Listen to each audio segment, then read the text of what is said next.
The new premium tanks are here on World of Tanks as part of the Warhammer 40,000 collaboration, and in today's video we are going to look at this auto-loading turbo boost light tank, the Teefbreaka, which is actually one of my favourite out of the lot of them. And you can see here we've got the Lemon Rush and the Nemesis, and those reviews will come soon, so just keep an eye on the channel in the next couple of days because we're going to showcase both of these ones as well over those 2 days. But this one is the feature of today's video, and it is one that is actually one of the cheapest, especially if you wait until it becomes on discount, which is the key thing if you do want to purchase it. Obviously, if you don't want to purchase it and you're just here to see what this tank is all about and whether or not it's easy, overpowered, etc., that's what this video is going to cover as well. So first things first, as we do in the most recent tank reviews, we're going to have a look at the equipment setup and the sort of things you might want to take on this vehicle.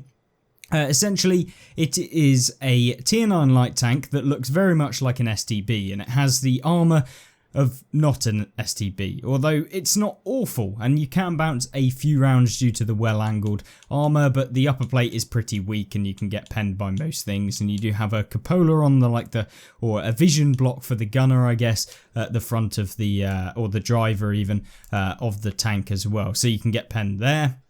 And you do have big cupolas on top as well, so it does have those problems, but it doesn't necessarily need to, you don't really need to worry about that because you are a light tank and primarily you're going to be playing it as a light tank.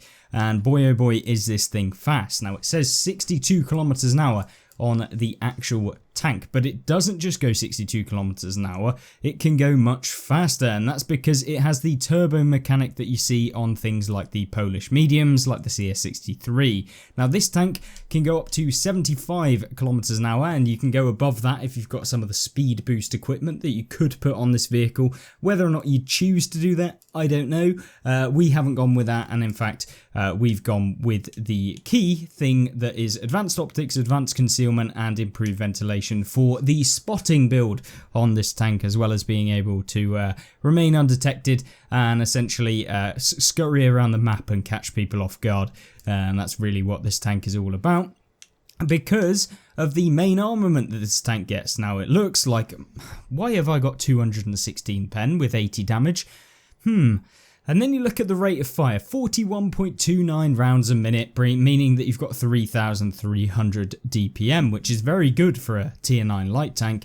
When you consider that it has a 15-shot autoloader with an intraclip reload of 0.4 when you're using vents, and of course rapid loading as well as part of the crew perks that we'll get into in just a second as well, means that you are unbelievably good at being able to dish out that damage at close ranges. And with 0.3 accuracy, it's not too bad, but you do have a long aiming time for each shell, and by the time that you actually reload, or the intraclip reload of 0.4, you would have to wait an extra 1.1 seconds, and it's not worth it. Now, you can hold down the trigger with this vehicle and it will fire off the entire clip, so think of it like a Cold War vehicle that has a machine gun. It's the same sort of premise, and that means that you can essentially either fire it as a single shot using better accuracy for in those situations where you need it, or if you're YOLOing a tank or you're just trying to get off as many shots as possible, you can just hold the trigger and it works almost like a machine gun on some of the other games that you can play on console. But this tank, I feel like we've had a look at the stats, you guys know generally how it is, but key things to note is the hit points, 1300, nothing substantial, pretty weak. The top forward speed, really good for the light tank. View range, fantastic, 510 meters when maxed out using the perk setup that we've got, and once again we'll have a look at that in a second. Damage per minute, very good for a light tank. An overall very fun tank to play with, 8 degrees of gun depression as well, so you're not really limited on that front. And the other limiting factor is the penetration value. As you can see, we are running with full gold in this vehicle, because if you actually want to pen anything at tier 9, you pretty much have to. And even when you are using your premium ammunition, you've only got 236mm, which means that if you're coming up against a lot of those top tier heavy tanks, it struggles against the front. And even when you're aiming at weak points, which when you have an autoloader this fast, the intraclip reload, then you are essentially never going to be able to hit those weak points reliably, and you're not actually able to pen them. So it takes a bit of skill to learn how to play this tank and play it well. I feel like for the average player, this tank is not going to be super overpowered, but in the right hands, this tank is actually a bit devastating, especially if you know how to move around the map remaining undetected, and of course mobilizing yourself around the map, and your your knowledge of maps is going to be really important for using this one. So I feel like we've talked enough about the tank, so let's jump into some gameplay, and the first one that we have is on Erlenberg. And so here we are of course taking the southern spawn on Erlenberg, and we're going to be moving over to the right hand side of the map and kind of trying to compete on this hill area so that we can win this flank and then turn around and potentially take the other flank, as that's usually the best idea rather than pushing on this area. But you're seeing me instantly switch to the turbo mechanic to get up to top speed. You can see here getting up to about 80 kilometers an hour when you're going down a slope, and 70 roughly even when you're going uphill, so really fast. And you can see there's actually flames coming out of the back of the tank, which is almost like you would see with a BZ-176 if you've been following along with some of the tanks on PC. But the key thing there, you saw us unloading quite a few of our auto-loading shells, so you can see how quick that intricate reload of 0.4 seconds is, and it is very difficult to reliably pen things when they're on the move if you are kind of staying aware of your surroundings, etc. So you have to be a little bit careful when unloading your shells and making sure that you do lead your shells very well, since the rounds are somewhat fast, but they are very difficult to know when you're actually penning things, since the registry on the rounds is a little bit janky, and so yeah, it's not the easiest to tell when you're actually landing successful hits or whether you're just bouncing and stuff like that. So just be aware of that if you are going to pick this tank up.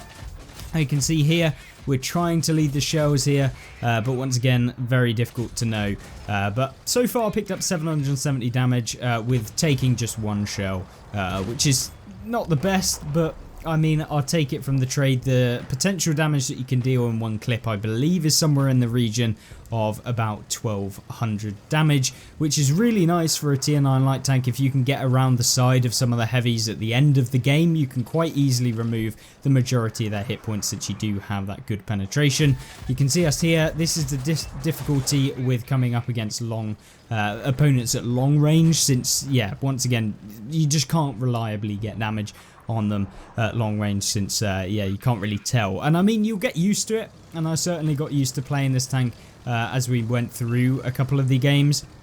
But yeah, I still found this tank to be very good. And if you sit down and you're kind of wait or stationary, then the tank becomes so much easier to handle. But when you're on the move, it's kind of speculative shots that you'll take, as opposed to just going with it. And you can see here we wait for the CS to actually pull out into the open, and this is what you want, being able to unload quite a few shells. And you can see here the damage starting to rack up, and there you go, just an extra 700 damage in that clip. So you can almost count yourself as like a TD if you can pen all of your shells, since you'll be doing just massive amounts of damage with every kind of autoloader. And also you have that perfect view range to outspot opponents, so not only are you getting actual damage when you can, but you're also getting that assistance damage, which is perfect if you're going for marks of excellence and stuff like that. But you can see here, just taking a pretty defensive position at the moment. I don't know what's over directly in front of me to the left, so we're just staying a little bit careful as to what we're doing, and just using as much of our knowledge of positions where you can get shots into. You can see there on the UDES to get a little bit more extra damage as well. And then as the game goes on, we can move in and start tearing apart opponents individually, which is where the damage starts to rack up, because you've seen, you know, it's 4 minutes into the game roughly, and we picked up 2000 damage, which no one's going to complain about, but at the same time, it's not amazing.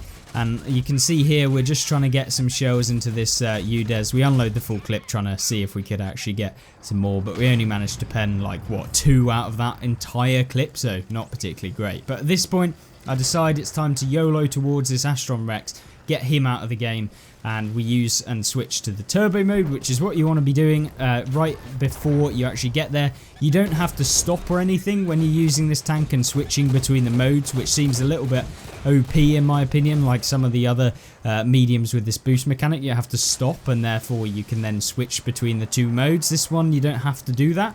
I don't think that this tank is overpowered or anything like that, so I don't think anyone's going to be calling it so. But you can see here we get up close and personal to the Pantera, and then we swap to the standard mode and basically just rinse him of the remaining hit points to get up to 3,500, and then we manage to pen the Pantera and the Leudes on the move. So this is the power of getting on the move and using that speed to get forward. And when you compare it to the other tier 9 lights, this is probably the fastest, or one of the fastest, probably top 2 I would say, when you think about how well it can keep that speed as well on the terrain, because that actually makes a difference as to how you'll play. But you can see here, coming up against the GW Tiger, and we're easily able to land a few shells. Unfortunately, we bounce a few as well, which is something I was finding with this tank. Even when they are like super weak up targets, you just somehow manage to bounce. I guess that the shells end up just going like into the stupid places of the armor. So yeah, either way, we're making a quick beeline towards this WZ. Don't manage to finish him off, but there is a M40-43 who we managed to lock down and essentially remove the last bit of hit points, and picking up 5,200 damage and nearly 1,400 assistance damage as well. So a nice 6,500 combined damage game, which is really good. 5 enemies taken out as well, and picking up 84,000 silver. This tank does not get a silver bonus, unfortunately, since it is a tier 9 premium, and I don't believe that we have any with that except the STRVK maybe. But either way, yeah, really nice game and showcases a little bit about the tank. But let's jump into the next one. So the next replay is on Vineyards, and this was the first one that I did end up playing, and it's quite a short game. But you know, it takes a while to get used to it, and that's really what I wanted to showcase, is that yes, the tank can be played very well, as you see in the previous game where we managed to pick up a lot of damage for a light tank and get the assistance as well. But there are games where I'm sure this tank is going to find it very difficult to be able to keep up with some of the other more consistent vehicles, because this is not a very consistent vehicle in terms of being able to do a ton of damage, because you know, it relies upon finding targets that are weakly armored. So in a tier 9 game, you're pretty much looking at the mediums and the light tanks to fight, which is not a bad thing because you can make it work. But for the normal players on the game, it's not going to be the easiest. And especially when you are thinking about trying to hit people between buildings, getting those opportunistic shots, you know, you're not going to be able to unload all of your clip, which makes it super annoying. So you're seeing here, this is kind of the drawbacks, is that if we do land a shell, we're only going to land one, and it's only going to do 80 damage. Whereas for the majority of other vehicles, if you hit someone, you're going to be dealing like 400, 500 damage in that one shot, and so you don't have to hit them again. Whereas this, once again, can be a bit disappointing to use in that regard. But you can see me here just trying to use that single shot. We're actually holding the rounds, because there's no point in continuously firing with that machine gun mechanic, because it's most likely not going to hit. So we'd need that extra bit of accuracy at long ranges to get that damage. But either way, you know, pretty lame start to the game, as I'm sure you can see. And you can see the EBR now YOLOing to the arty, because, you know, a typical light tank player that actually doesn't know how to play light tanks, YOLOing into the arty to take them out of the game, and then literally getting taken out themselves, and 90% of the time not even taking out the arty. So yeah, really fantastic plays by some of the enemy light tanks, and you can see our team are just hounding him down, and he didn't even complete his mission, which was to get that artillery piece. But I don't have any problems, because, you know, people do what they want to do. The WZ now trying to get across, but we put one round into him, and you can do that with this tank, it's not a problem. And so we've got 452 damage so far, and at this point I'm thinking it's time to go forward, and I hadn't yet utilised that speed boost mechanic, and so yeah, it's time to start realising that later on in the game. But this is where, you know, having that speed boost, we could have maybe got to the light tank on our team just that little bit quicker, saved him from taking maybe one shell of damage whilst the enemies are going to be focusing me. But you can see here the M53, once again, the arty's worst nightmare is this tank, because you can actually clip them out from full health, which you can't really do with a lot of the other tanks in the game. And especially with this tank, you can keep people tracked for a long period of time as well, which means that, you know, you don't have to fire the entire salvo with this thing. You can actually hold rounds and just keep firing at their tracks if you are in a scenario where, you know, maybe it's better to actually track them than to deal all of the damage that you can do with this vehicle. So just be aware of that. You can see me here not utilizing, once again, the fact that I can switch back to the normal mode. I think we realized that as we went through, but you can see the bloom in accuracy when you are using the turbo mode. So every time that you are using the gun of this thing, you want to make sure that you do swap back to the standard mode, unless of course you are trying to like YOLO people, which is understandable, since you want to be just using the speed that you can get with the tank instead of getting forward or getting the increased accuracy because you might be right next to them. So see me now here just making my way towards the enemies in their base. You know, the typical base campers that love sitting up in that spot, even if they are in a top tier heavy or a top tier medium. I don't know why people stay up there for as long as they do. It is genuinely not a good place to be getting consistent damage in the game, but yeah, I guess they do what they want to do. We have to be very careful when playing a tank like this because, you know, as I've said, it doesn't get the most hit points, and when you're looking at tier 10s who have literally double the hit points if you're looking at the heavies, then yeah, it's not particularly too fun. But it's not the worst, and of course when you are using this tank you can go around people. And you're seeing me here being a little bit cautious. I kind of realised that I mess up here at this point because we've got the two TDs who are looking like they're trying to YOLO me, and at this point I decided it's just time to go after the Centuro, which in hindsight maybe not the best idea. Maybe I should have gone right over and avoided taking any more shells from this guy, but we decided to make a little flank at this point. And then I realised that there is, of course, the Centuro still coming after me. There's a heavy tank over on this side, so I decide maybe I can avoid the shell or he's reloading, which unfortunately wasn't, and we get taken out. So this is the games that can happen, and if you do get YOLO by tier 10s, this tank is not going to be very forgiving when it comes to that. So I thought I'd show this because, you know, we can show more replays where we're dealing like 6,500 combined damage, but it's not a true reflection of how the tank is going to perform most of the time, and especially for players that have only just started playing or are thinking about picking this up if they're more of a casual player and haven't spent thousands of hours like I have on World of Tanks console. So yeah, the Teefbreaka, definitely a positive review, definitely not overpowered as much as some of the recent tanks that Wargaming have been releasing, but either way, a really fun one to play, and actually I really like this tank. I feel like there are considerable weak points in the armor and the fact that, you know, it doesn't have the best accuracy, and,